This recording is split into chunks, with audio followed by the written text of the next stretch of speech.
Evening, fellow town fans.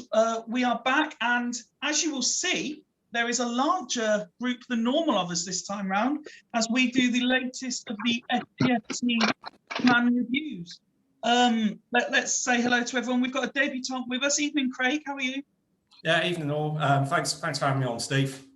No, thank you for joining us. This is what it's all about. As we've said every episode so far, the more fans, the more opinions, the better rounded this will be. And you know, this is what it's to give everyone a chance to say their piece. Clearly, we didn't scare Rich off after his debut last time because he's come back. Evening. Evening, guys. How are we? I'm very well, thank you for asking. Ben's back with us as well. Good evening. Evening, Stephen. Hope you're well. Very well. Everyone's favourite Christian is back for another round. How are you, pal? Evening all, how are you? We've got Joe joining us again, looking very happy with himself this evening. What's not to love at the moment, eh? What's not to love? And the man who offers the, who I rely on for a coach's view, even though he hates it that I keep mentioning it. Welcome back, Adam. How are you, pal? Not too bad, though. I feel like a veteran on these calls now. You are. I think you've hit everyone, I think. Are you the only one with 100% appearance other than me? Yeah, I think so. I think I picked Ben to it when he was absent for the other one. Yeah, I missed one. So, yeah, it's your crown.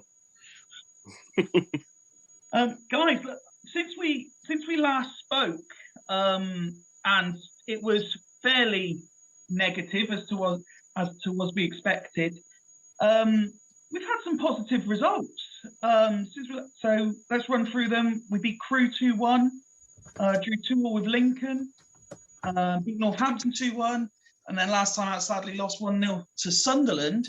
But you know, that's 7 points out of the last 4 games. And when you're in the situation we're in, that's not to be sniffed at. Craig, let's bring you straight in. What have you thought of the last couple of games, and are you starting to see more positives than perhaps we've had to talk about in recent weeks? Well, I think we would have taken 7 points from 12 before the Crewe game. You know, performances haven't been great, but as people have been saying, we're getting the points in.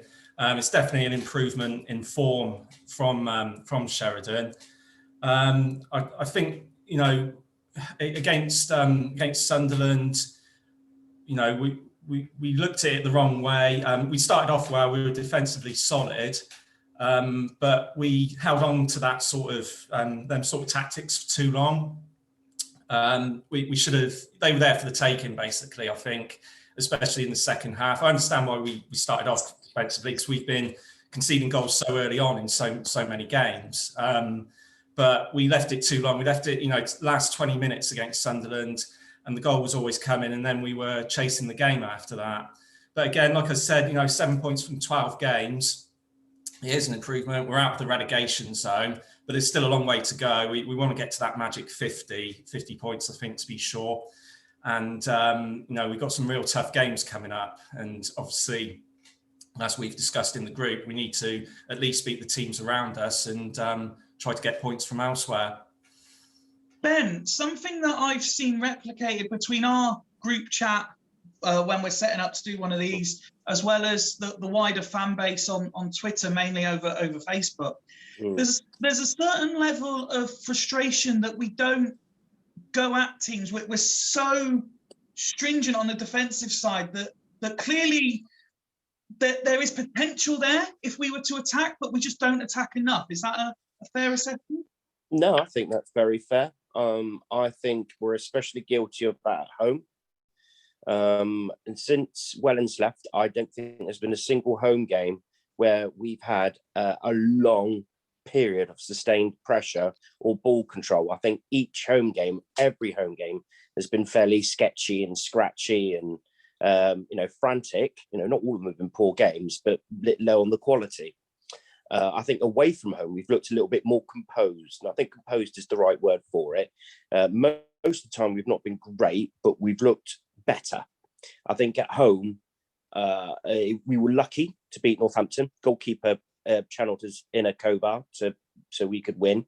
Crewe was just luck. You know, that was just, we just spawned that one. So yeah, I think the home form needs to be addressing, especially with our next game coming up. That needs to be far and away our best home performance just to get anything. So yeah, it's a fair comment to say that we're not playing the best football as we could do yet.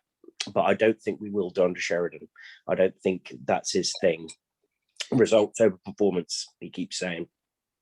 Well, this is it. And Joe, that's a crucial point, isn't it, at this stage? It's purely about points over performance, is it not? Yeah. To be honest, I don't care how we play. If we can manage to, by hook or by crook, pick the points up and get enough points to stay up, then that's good enough for me. Do I want to watch it in the long run? No, I don't. But for this season, for the last however many games it is now, however we do it, we just got to pick up the points. And one thing I have noticed in the last 3 or 4 games is there does seem to be a bit more sort of bloody-mindedness in this team, a bit more determination to try and get a result out of the game. A lot of games earlier in the season, I thought we just rolled over and took a beating. The last few games, we do seem to be to have a little bit more courage, I suppose, a bit more determination to try and get a result. Adam, picking up on something Ben said just a moment ago, and something we've discussed in the past on these, do you think that when you look at home performances against away performances, we're not set up properly at home? It's difficult to say really, because I don't think we set up the same way away each game either, if I'm brutally honest. I mean, you only have to look at the Lincoln game in comparison to how we realistically how we played against Sunderland compared to how we played against Lincoln. They're both away games. They're both games that are difficult away. And I think we're starting to see now that maybe the whole theory of fans being there at home really does make a difference, because we can't really say we like playing on our home pitch, because our home pitch isn't the same it has been for the last 5 years or whatever.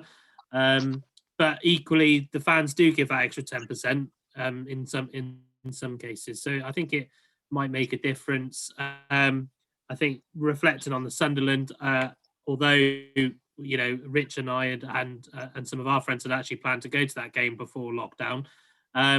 But I was a bit gutted, because I agree with Craig. I think they were there for the taking, regardless of it being an away game. I don't think Sunderland were that great on Tuesday night. But it's set us up well. The last 4 games has probably set us up in good stead for what I think is the most important month of the season now.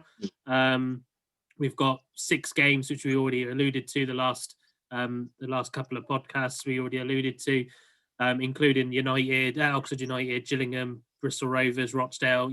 Those, for me, this is potentially that we're looking for 4 or 5 wins. Really, I believe if we're going to get that 19 points out of the remaining 42, the majority of them I think need to come in the month of March. Christian, when we look back to some of the things we discussed last time, it was at the same time as the stories come out about players being late for meetings. You had Cadiz do an interview where he sounded quite frustrated at his lack of game time, etc. When you look and tying into something Joe said a moment ago, do you think there's signs that the players are maybe invested more in sort of the tactical side of things that's being given to them now? Are they playing a bit more for the manager? I think some of them are, yeah. I mean, Garrett's come out of his shell a bit more last couple of games. I mean,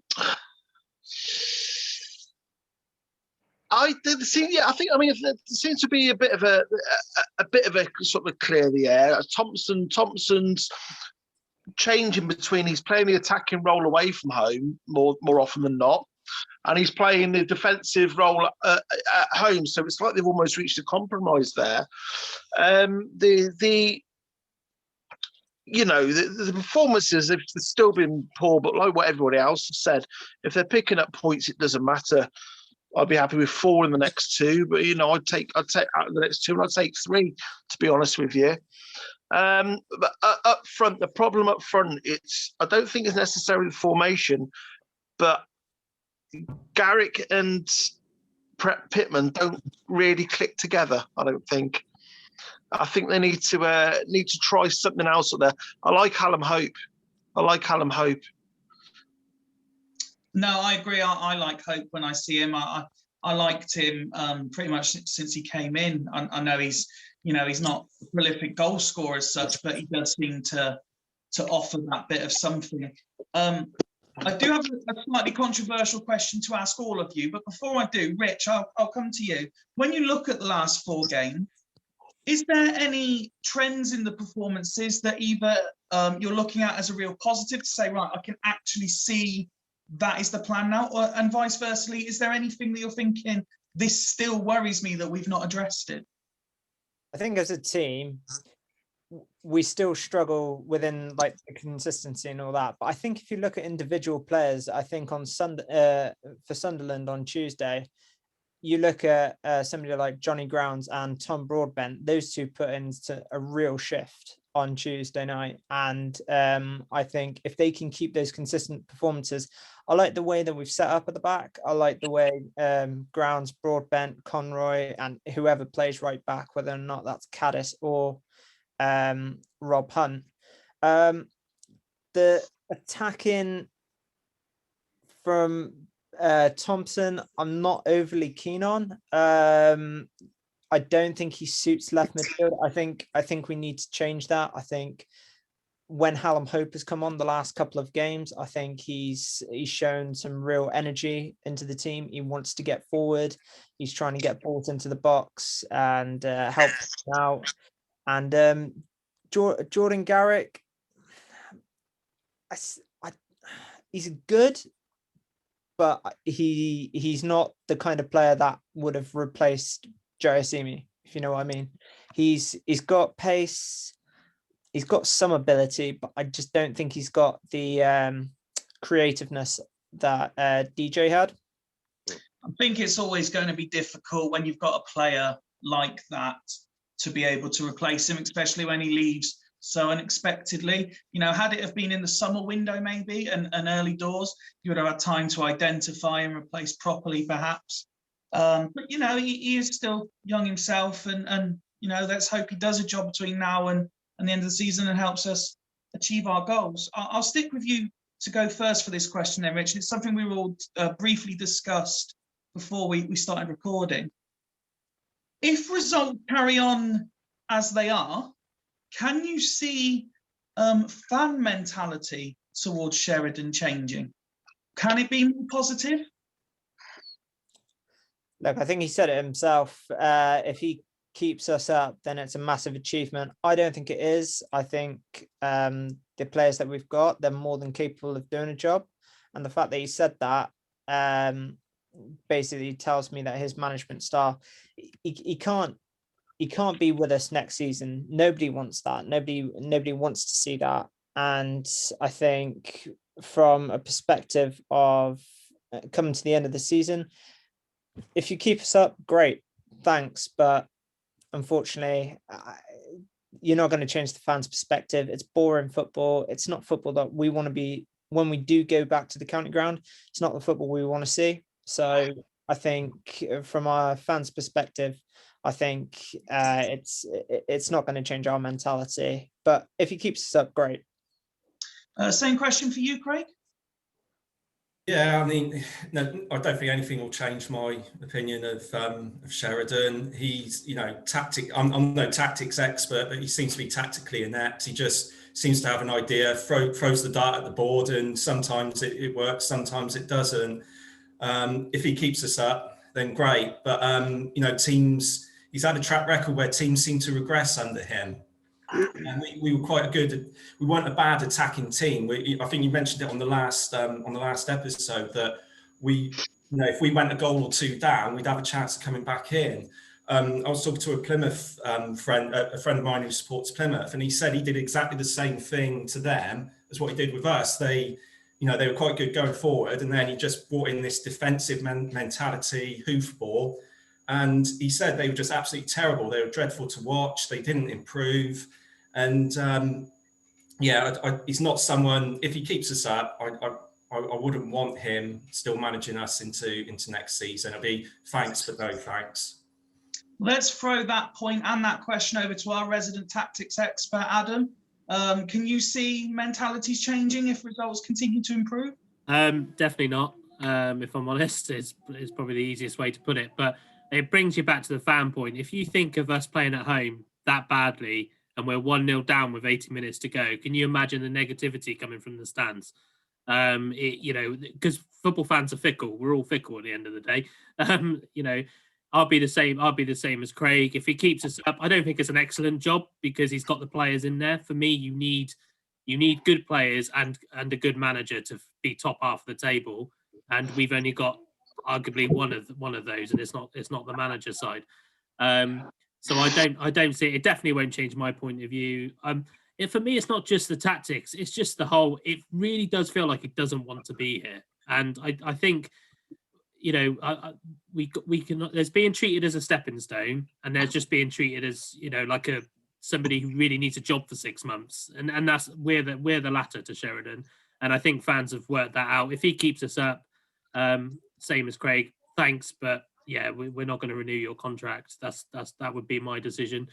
But yeah, I just I don't see any. I don't even think it's not necessarily defensive tactics. I just think there's no creativity in his tactics. There's not, and I don't mean creativity going forward. There's no creativity at the back either in terms of our defence are just there. Reason Broadbent's doing really well is because he is a old school standard defender. He's told to go on, kick the living crap out of him, and then get rid of the ball into row Z when you've got the ball.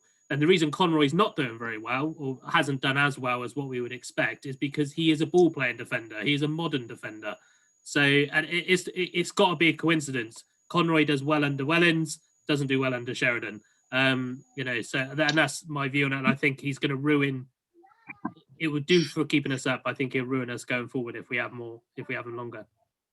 A bit like me, Ben, you're perceived as generally trying to look on the more positive side of things. Can you see opinions changing, or do you think, much like the other guys have said, should he keep us up? Great, thank you, but off you go. We want something else. Yeah, I think keeping us up with bare minimum with the squad and the players that we've got, he's had to choose from. I agree with everything everyone has said. Really, is that he'll keep us up. If he keeps us up, thanks very much. He won't be remembered too fondly. He'll be remembered hopefully at the end of an era of power and part of a transition into a new era of Swindon Town Football Club. And he was a short-term appointment to help us through with that transition, whether you go up or down. I think the squad we've got is more than capable of staying up. I think he's just a cheap option and someone just to sit and hold it whilst we wait for board level issues to clear. And then hopefully after that, Swindon can start to heal again. Is there anything else you want to add into that, Joe, on top of what the other guys have said? I think if you look back over the last, certainly since I've been following Swindon, that any manager that comes in and plays long ball, hoof ball, defensive football has never really got on well at this club. Like David Flitcroft was here and we were winning games. What were we, 3rd or 4th in the league when he left? Everybody hated him and everybody hated his tactics. It's Swindon is famous for playing nice passing football, attacking football. And any managers that have come here and not done that, gone for the more lump it up to a big man and hope for the best, nobody's ever really liked that. So, it's exactly the same as the others, really. I mean, I hope to God he does keep us up, but then say thank you very much, John. You've done your job. Now jog on. Purposely left you till last for this question, Christian. Never short of an opinion, and that's why we always appreciate you joining us. What's your thoughts? Can he change opinion, or do you agree with everyone else here that look, just keep us up and then off you go? Gents, you're all talking crap. Right, okay. From the top, strong squad. I don't see this strong squad, right? Sheridan he's had players sold like under his nose, like Jai Simi, Matt Smith's gone, whether that was a decision or not. I don't see this strong squad. I think it's a squad that's pretty much been cobbled together a lot. You ask anybody outside of Swindon, do you know who Rob Hunt is? Do you know who Garrick, they don't know. These aren't household names. They're only a strong squad because we know them. Okay, I don't think they're that strong a squad. I also think that we've had a problem for a long time with shipping goals. Even at home, our home form for the last 2 years has been quite poor. Don't forget on the back of winning the title on the points per game average. Didn't we lose at home to Forest Green as well and ship a couple there? We're going through it. Sheridan has had to go through a bit of a transitional period where he's had to tighten up at the back, and there are signs that they're doing that. Now, I think once he's done that, and once we are tighter at the back, he can do a bit more work going forward. Sorry, I'm waffling. To answer your question, if we stay up, I don't see why shouldn't you get a chance? It actually interests me that you're the one that, out of everyone, you're the one that's come up with that end result. Well, I don't. If I'm giving somebody stick for the sake, don't give people stick for the sake of it. Giving him stick because he's doing what seemed like a poor job. I won't ever change my mind on the chairman, the owner. He's shit. He needs to go.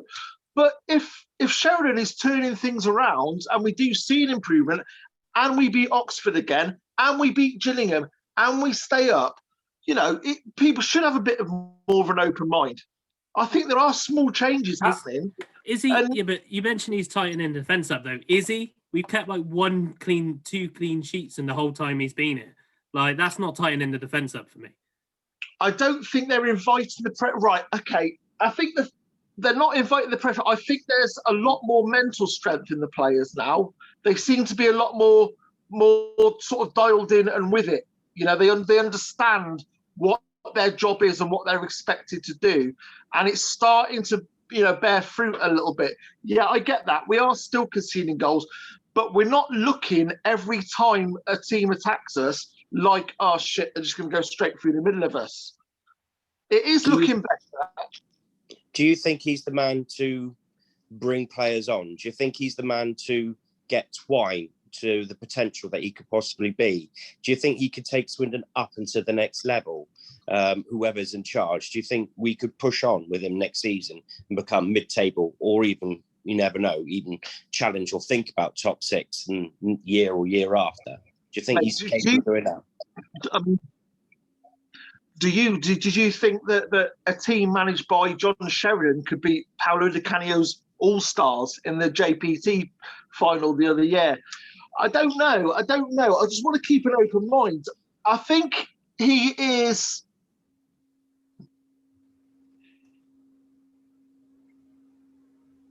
I don't know. Move on. He's the type of manager that, like a lot of people would say, shit houses results.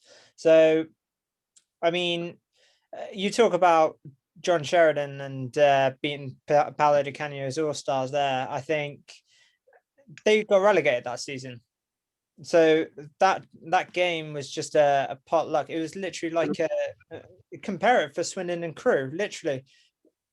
I know they won 2-0 in that game, Chesterfield and Swindon, but like we came back and we scored in the 90th minute. They scored a second goal in the 90th minute when they played us in 2012. So like I don't know. John Sheridan is not. I don't think he's the man to get us forward. I think he will. He will bring the younger players through, though. You talk about Scott Twyne. He's brought Scott Twyne back into the fold, whereas Wellens, who is arguably a more talented, hungrier manager, shipped him out to Newport. Well, it's funny that bit him actually, because the next thing I wanted to move on was to just sort of shine a light on Twyne. I think since he has returned, he has been definitely one of the more influential players on the pitch. Scored a couple of goals since he's come back, and because he is one of our own as well, he'll always have the fans on his side. But I think people are buying into Twyne. Ben, I don't know what your thoughts are on it, but it's definitely, for me at least, a breath of fresh air. Well, I think it's only been the last couple of games because that he's actually been starting. When he first came back, he stuck him in central midfield. I don't think he's the central midfielder. His best position is behind the striker at number 10. The last 2-3 games, he's played that position, and he's starting to come in more of his own. That he channeled his inner Doherty, nearly set up an equaliser against Sunderland. Brilliant free kick, nearly equalised towards the last kick of the game. He was the only player to come up with much credit versus Northampton. He popped up with a winner versus Crewe after coming on, and that was the turning point for him. So I think we're just starting to see it. If we are to stay up this season, Twyne will be the man that does it, or the main point of the person who does it. He needs to stay fit, and he needs to be, I think, the main vocal point of us to stay up. It needs to go through him. So I think he's our key man going into the running this season. Rich, forgive me if I'm wrong. I believe it was you that said earlier that you don't like, or you don't necessarily believe in Garrick and Pittman as a partnership. Do you kind of agree with Ben? Do you see Pittman and Twyne working? Well, I think we've sort of already seen that, to be honest with you. I mean, I'm still struggling to see what formation John Sheridan's come up with, but it seems as if Garrick is on the right and Pittman's up front on his own with Twyne just behind him. Yeah. And I think that does work. And do you know what? I think it is something that we should be taking to go forward. I think Scott Twyne in general. In the edit, it's fine. I think Scott Twyne in general, since he's come back, like Ben said, he's been a breath of fresh air, really. And I think there's so much more to his game than just free kicks. I think John Sheridan's watched the last episode, to be honest with you, because I said in the last episode that just go down more, just get to Twyne, just shoot from 30 yards, So I think it has been good, and I think he's obviously been a pivotal part to the last couple of games. Joe, on the flip side, do we need to be wary of piling too much pressure on him at this stage? Yeah, he's still a young lad, isn't he? I mean, well, he's not that young now, but he seems like he's really young, and obviously not overly experienced in the first team. But he's got that bit of magic, and he can win you a game out of nothing. Like nearly that free kick the other night at Sunderland. He's took three free kicks in that game and got them all on target, and you don't see that very often at any level, to be honest. And that last one off the bar was probably the best of the three, and was bloody unlucky. He's got that bit of magic, and teams at our stage of the season and where we are in the league, it's he could be the difference between staying up and going down if we can keep him fit. But like you say, you can't go piling all your hopes on one lad. The whole team's got to pull together and do the job as well. And there's some experienced lads in there, just telling him to keep his feet on the ground and just keep doing what he's doing. Really, not think he's the big man in the middle in the small pond, and just keep working hard and keep doing what you're doing at the moment. And Craig, we had Rich and Ben there talking about where he fits in currently, but looking longer term, if we're able to, sort of contract, he's happy to stay, etc. Do you see him in that, that number 10 position, or is he going to be a striker, going forward? I think he's better in that number 10. He causes more problems. I think he will cause more problems for a defence in that number 10 role. He's the sort of player when we look at him for the future, that you build a team around him, not the other way around. I mean, they said it in the Low Strangers that he brings something unique to the table. If you have a look, especially against Sunderland, defenders don't know how to handle him. They're worried about fouling him in case they give away a free kick, but they're worried about not fouling him in case he has a long shot. And as others have said, there's more to his game than just that. If you look at when we beat Ipswich, He doesn't get as much credit as what he should have done, but the pass that he laid out for Thompson, I mean, his vision is just amazing. I think technically he's probably one of the best players we've had, especially coming through our youth system for a long time. So yeah, he's something. We got to get him pinned down to a long contract as soon as possible. And it seems from what I've read on social media that he does want to stay. So. Just picking up on something you've said there, I know it was a while ago and I should be over it, and I don't know what you guys think, but it's an absolute outrage that he didn't win Goal of the Month. Yeah. That was just Chelsea fans on a online vote, though, wasn't it? That's what that was. Yeah.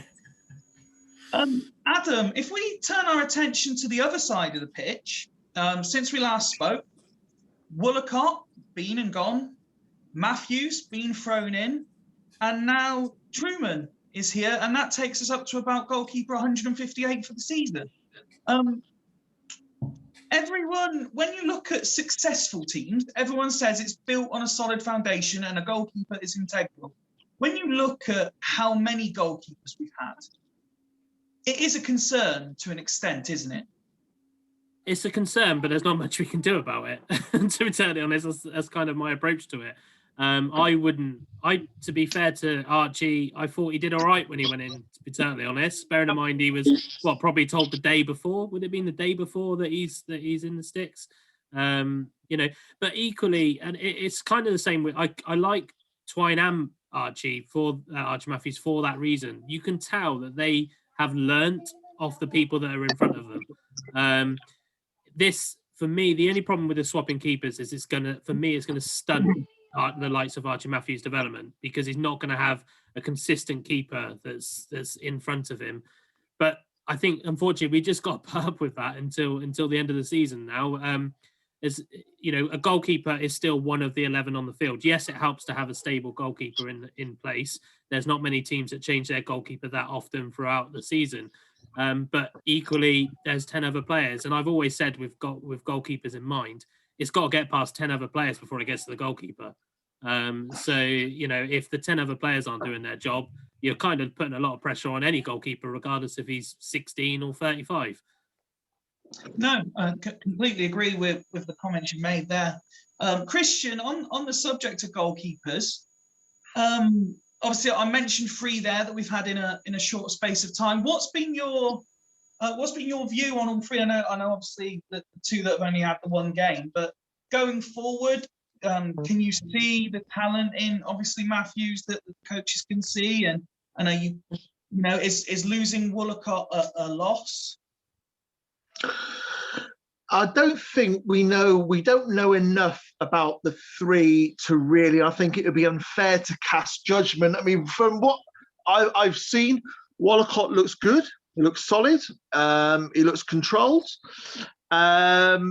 Matthews, I thought as well, the way he dusted himself down after what some might perceive as a bit of a goalkeeping error. I thought again he looked confident, and I think it's unfair really that he got dropped, but understandable, I guess. And I've not really seen enough of the new chapter to make any sort of comment. But was it Joe that was talking before me? There's nothing we can do about the situation of having to chop and change goalkeepers now. It is what it is. We've got to get on with it. But yeah, I think all three look decent, and it'd be nice if Archie can kick on now and next season get some, at least get some cup games or get out on loan to a League 2 game and possibly come back stronger.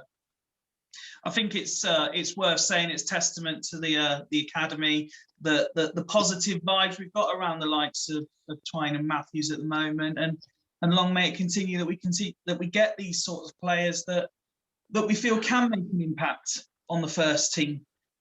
Talking of player milestones, Ben, I'll come to you first. Rob Hunt's made 50 appearances now. What have you made of his time at SN1? I think he's quite a tidy utility player. I think he's good, just as good as either right back or left back. Had a terrific season last season. I think he's found it difficult this season, especially since Wellens left and Sheridan's come in. For one reason or another, I don't know why. I don't know if he was playing under Sheridan at all when he was at Oldham. I'm not sure, but he looked better, more himself, more recently. But he's been a good player. As I say, he's decent. He's a good squad player. He's a good player. I like him. I was going to say, I don't want this to come across as disrespectful, Rich, but is he, one of those players who you like to have him around the squad? You're very happy for him to be there, but when you see his name in the 11, he's not exactly one that excites you. I think for Tuesday, because he was the only change, I believe, apart from the goalkeeper. So obviously in that respect, he was one player. But I think when the manager chooses the player, I think as Ben said, that he's a good squad player. He's handy, especially if I was to choose Caddis or Hunt to play on Tuesday, I would have gone with Hunt because he's got the pace.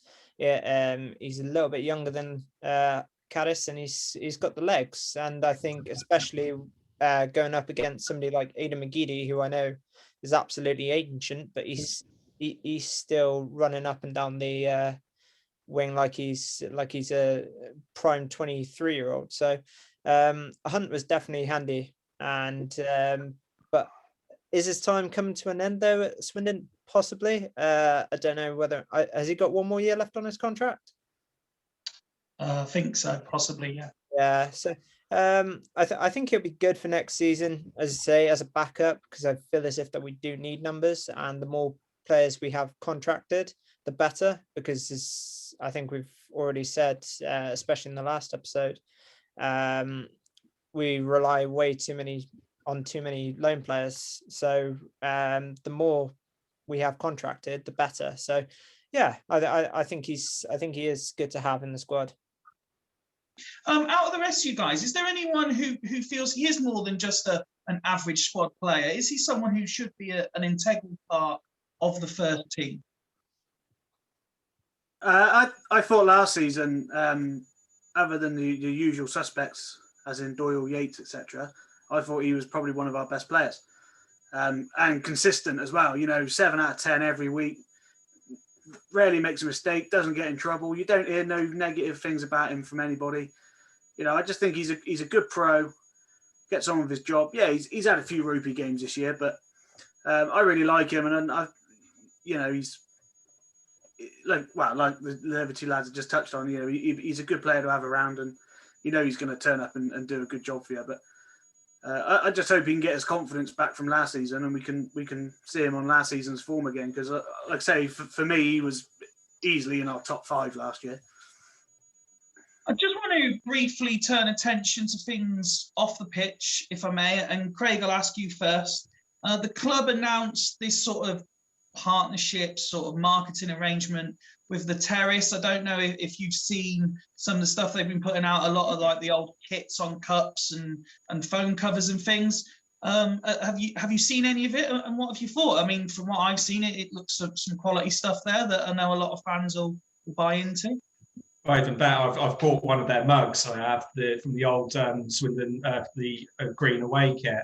And I've got a towel on its way as well. So I don't normally buy merchandise from the club apart from the odd top, but I saw that and I thought they were quite good, and I think anything that helps the club earn a bit of money is a good thing, as long as it's not, tacky crap or anything like that. And I was really pleased with the mug that I got, and it all looks good stuff. So again, anything that can help bring in extra revenue, especially during these times when they haven't got much coming in, I think is a good thing. Has anyone else had a look or even gone as far as Craig and bought anything yet since it was announced? Yeah, I've bought a mug. It's waiting for it to come. I think it's the 1989 red mug. Nice. Yeah, so waiting for mine. I've had a look at it, and it all looks like really, really good stuff. I'm not disputing that. It looks great. Commercially wise, I'm not sure what they've done there and why they're going for a third party and what the cut is. Surely it'd be better to get supplied by that company and then sell it off your own backs. But visually it looks great. Looks like great stuff, and I'll probably order a couple of things myself, to be honest with you. But I don't quite understand the commercial agreement there. I imagine if the club have got involved with this, then they're not going to do something to their detriment. Perhaps they see it going through this third party is that what they're missing through selling out directly themselves, they're possibly making back by not having someone having to do the marketing and the design and the development all in-house, possibly. Like you say, though, I don't know the ins and outs of it, but from what I've seen, that, like I say, the stuff looks pretty decent, and I'm sure there'll be a few gifts being bought by people and for people very, very quickly as word gets around. There's also the government recent announcements, and then the FA and the EFL announcements of the phased return of fans. Adam, I'll ask you first. Should everything go to plan, rates, etc., all come down, infections come down, vaccines go up, and we're able to get some fans back in the county ground before the end of the season, it can only help, can't it? Yeah, I mean, just for revenue, I'll say revenue alone, because it'll go to season tickets holders, so it probably won't be revenue. But I think it's probably a broader argument of the fact of just a slow return to normality. There's no doubt that even if you don't go to every game, you have probably still been frustrated the last two seasons that you've missed out on games. We're going to miss out on the Oxford United derby. We missed out on the away game. So it's gonna make a difference. I think it's May the 17th, isn't it? So we might only have one game, but it's good that it gives us a little bit of hope that there's going to be something happening next season. That hopefully by August all fans will be allowed back in. It's probably timed just rightly in terms of season tickets and stuff like that. Obviously, the club have got to try and sort out what they do with this year's season ticket holders. But yeah, I think it will help. We need to get rid of that third party catering contract, because if that third party catering contract wasn't there, we'd make money on burgers, we'd make money on all of that kind of stuff, and that seems to have just rotted over. But it depends how they approach it, and it depends how many we're allowed in. If we're allowed 50% full, or 40% full, which is some scientists have said that you could have it at most stadiums at 40% and still be able to socially distance, then they might make a bit of money, because we definitely don't fill up 40% of the stadium with season ticket holders. So it could be for the better, but I'm not holding my breath that I'm going to see a game this season. Ben, let me give you a hypothetical situation. Okay, it's a mix of best case and worst case. Last game of the season, as Adam says, we're allowed 40% full, which means it's only home fans, and they're dotted around the 4 stands so that they can socially distance. So that's the positive. We've got some fans back in. Negative, we're in a position where we need a win to stay up. The fans being back, as I alluded to earlier, although the nerves will be there, obviously, it can only help that for that one game, the fans are there to almost, how's that saying go, sort of suck the ball towards the goal, almost. Well, the last game of the season is away at Wigan. That's home game. That could, if Wigan are allowed fans in, we haven't had fans all season, and they need to beat us to stay up, and that will send us down, I wouldn't be happy. I think because the Premiership have been to and fro over this problem as well, because they're on about letting fans in for week 38, but they're considering moving the dates for week 37 so that each team can have a home and away fixture. So I'd be very surprised if that did come to pass, that the EFL don't do the same, that the EFL will do the same so that each team can have a home advantage. Yeah, it would be nice if they did the last 2 games. I can't see the EFL doing it. I see it just the Premier League. But if the EFL did do it, hypothetically, yeah, I can see it being a good thing. I can see the county ground being as full as it's allowed to be, and hopefully we'll make as much noise as we can, and hopefully push us and get the points we need to stay up, so we don't need to get anything at Wigan. But yeah, I still think that Wigan game might be a bit dodgy if there's no away fans and there's just Wigan fans, and we need to get something. Might be our backs might be against it that game. But yeah, well, all being well, it'll be done and dusted before then anyway, and we'll be safe and somewhere sort of lower mid-table. Let's look ahead to Accrington. And I'll go in order as I've got you guys here. Just what you're expecting to see from Town, and a score prediction, if I may, because we're always so accurate with these. I don't think anyone has once got one right yet. And Craig, I'll come to you first, but just so you know, the general consensus is if we all say that we'll get at least a draw, we definitely lose. And if we all say we're going to lose, we get at least a draw. All right. Well, I was going to go for a 1-1 draw, but I think I might have to change that. I don't know. I think obviously it all depends on how Sheridan has us set up. I think we should approach the game similar to how we did against Lincoln. Definitely not like how we did against Sunderland. I think as far as the lineup is concerned, the only change I would make is bringing in Hope for Thompson. I think he could add a bit more on that left-hand side and sort of link up better with Pittman. Other than that, I think we can get a point against Accrington. Their home form's been very poor recently. They're not on a good run. They're obviously trying to get into the playoffs, so we can get a result against them. But again, it depends on how we approach the game. We need to. I mean, people are saying that this is a key game. Well, every game from now to the end of the season is going to be a key game, and we have to go out there with a positive mindset and try to get at least a point out of them. No, definitely. Ben, what's your take on the game?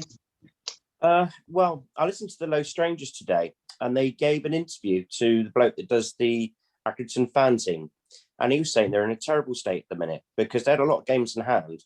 They've been doing what we did a few weeks ago. They've been playing Tuesday, Saturday, Tuesday, Saturday, Tuesday, Saturday.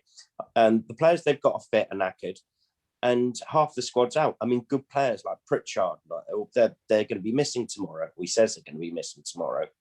And he said wouldn't be a better time in playing this. So I'd expect to lose 2-0. No, it's so that sounds positive. But again, it depends on what we do. With Swindon, you don't know who's going to turn up or how we're going to play, and you don't know.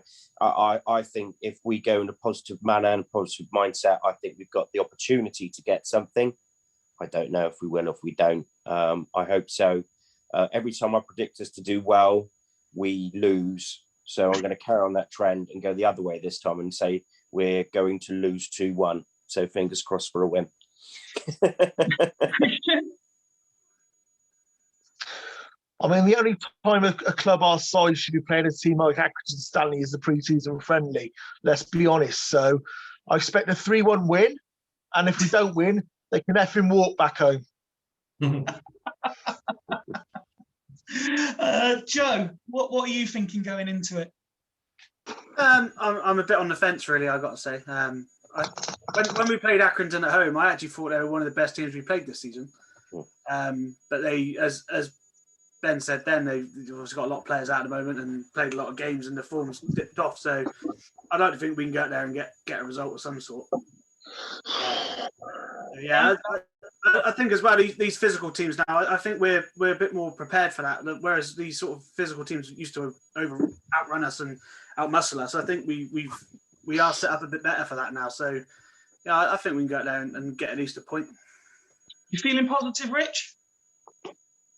Well, I think ever since the Crew game, I've gone into watching these games with a very low expectation, and I think that's the way to go. Go into every game with a low expectation, because if you do, who knows? We might get something out of the game, and we have done out of the 3 out of the 4 games that we've just had. So, going on Ben's point, he mentioned a couple of their players missing. They're missing their goalkeeper tomorrow. As far as I'm aware, he went off injured the other night against Ipswich, and they're going to be missing their captain as well, Coleman. He got red carded the other night as well. So, if their form at home has been struggling, you'd like to think that we're going to go and get something there. But again, I'm going low expectation. I'm going to say we're going to lose 2-1, and just hope for the best, really.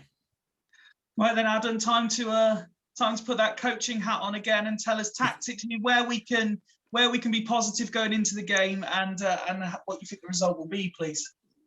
Probably have more luck with an American football coach coming in and giving the tactics against Accrington Stanley. Obviously, strangely considering the table, we're the informed side going into this game. 7 points out of the last 5 games or whatever, and they've only got 5 points. However, when you're at that end of the table, every bad run comes to an end at some stage. And as the lads have already alluded to on different points, it almost sets us up ready to lose. But I'm still going to remain positive. I hate draws, but I do think it will be a draw. I think we're going to battle it out. We will concede, and I actually think it's going to be a 1-1.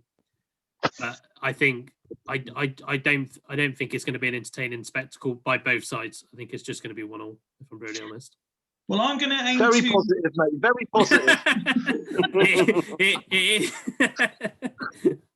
I'm going to attempt to break the curse that we seem to have, and I'm going to say that given everything that we think we know, we are in better form. They do seem to be missing some players. I'm going to say that we will win 2-0.